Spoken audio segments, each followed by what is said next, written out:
Here is a world of communication, bringing together all people in a new era of understanding.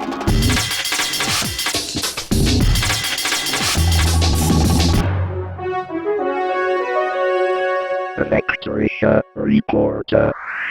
Die Macher der alten Massenmedien, liebe Zuschauer daheim an den Empfangsgeräten oder von wo auch immer Sie uns gerade zusehen, die Macher der alten Massenmedien gelten gemeinhin als große Netznichtversteher. Ihr Blick auf das Web oszilliert oft genug zwischen Arroganz und Ignoranz. Doch ab und an ergreift auch gestandene Medienmacher die Netzfaszination, wie beispielsweise Jeff Jarvis, für den das Bloggen nach eigenen Angaben zu einer Art Erweckungserlebnis führte.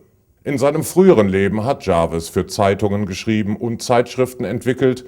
Inzwischen versucht er seinen Kollegen von damals die Mechanismen dieses merkwürdigen Interdings zu erklären, und alles Weitere, liebe Zuschauer, sagt Ihnen Mr. Jarvis nun selbst. When we talk a lot about social networks, the truth is the internet itself is the social network, and it's a network of content and connections and people. And so when people create their content and link to each other, that's the conversation. So it's not that in the big old media model it's, well, come to me and talk about what I did. It's the idea of the link.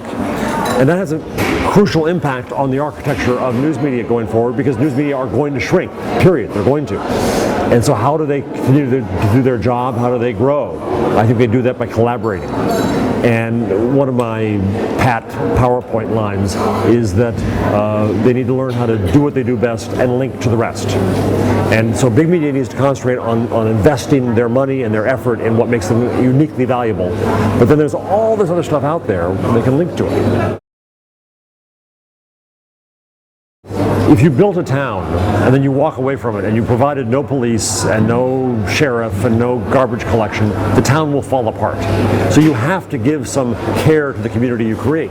And yes, you have to kill posts by the bozos who bring in and say bad things. The other problem is that what happens is that we're so accustomed in big media to tying up the world in a box with a bow on top. That's what we do. We package the world, right? And we made it always very neat. When the presses rolled, it was very neat. That was our job. And we're not used to this messy world. Life is messy. There are bad people, there are stupid people. We have to deal with that.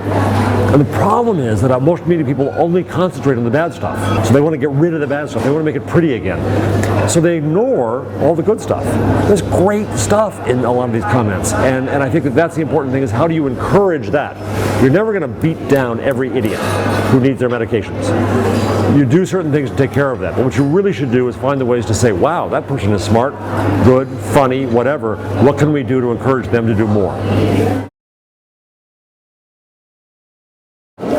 Again, journalists are used to thinking about kind of the negative. That's what we do. We find out what's wrong. We find out who's lying. We find out other things. And I think that makes us really cynical and nasty in a way in life. And I can be accused of being a triumphalist of this world because I see so many new possibilities. And so one answer is, if you don't want to see those possibilities, fine. There are plenty of young people coming up who are coming to my school who want to.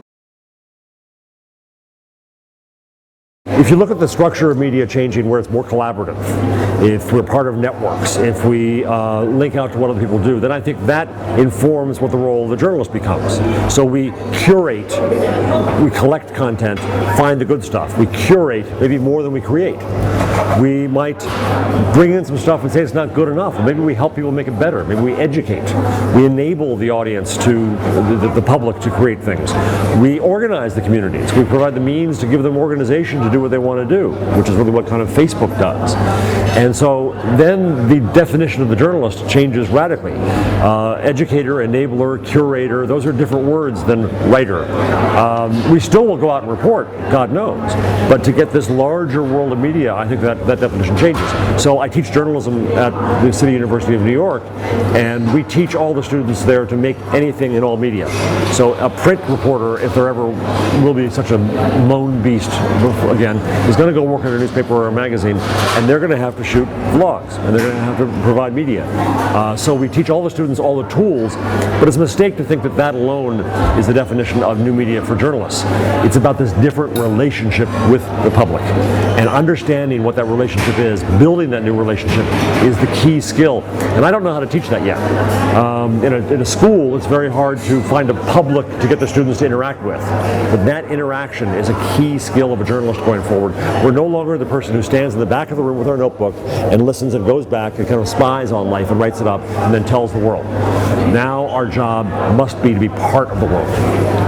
It's a mistake to think that we should just look at the biggest stuff. That's the old media way to look, where only the biggest could afford the printing press, and it was one size fits all.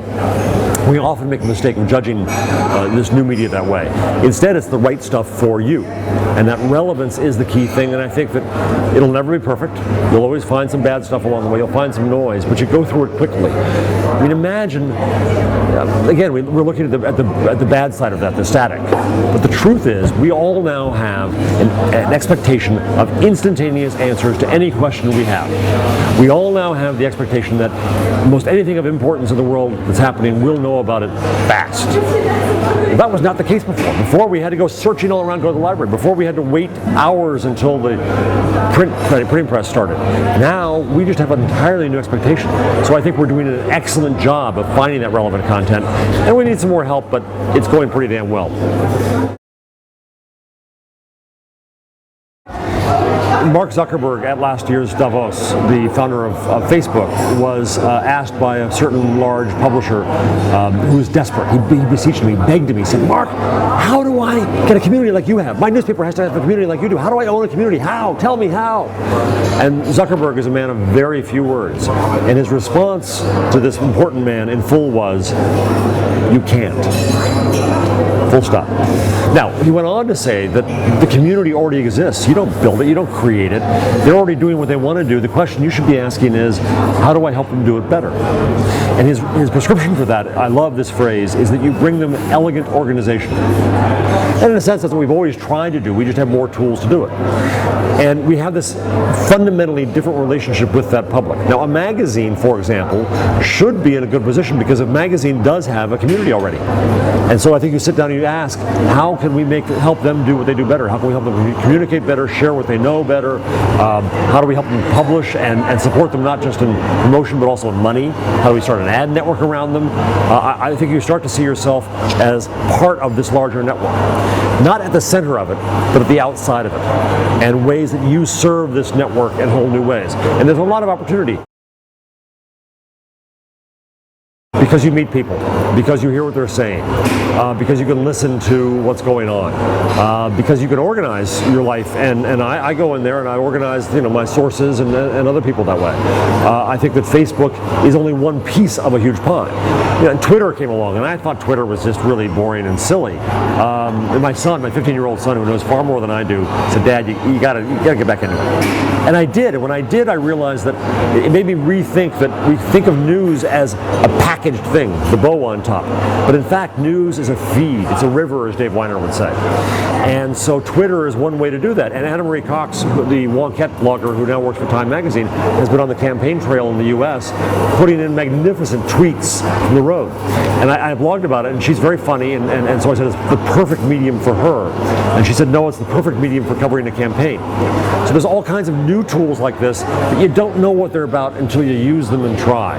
With Twitter, I started something called TwitCrit. If you put an @ and TwitCrit and put in a little review of what you're watching, suddenly now we have collective criticism of sports or of movies or TV or presidential debates or anything.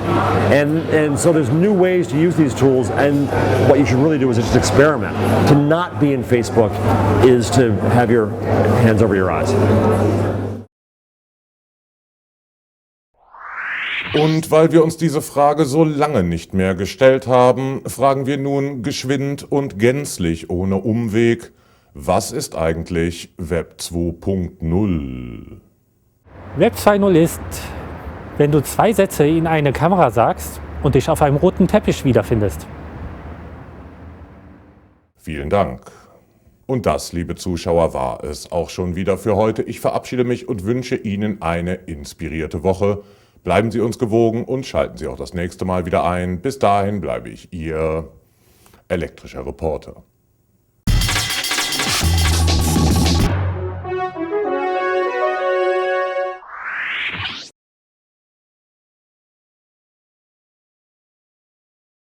Um den Fluss des eigenen Wachstums in Gang zu halten, sollte Bemerkenswertes so formuliert werden, dass es eine Brücke zu einer Verständnisebene schlägt, die man eigentlich noch nicht bewohnt.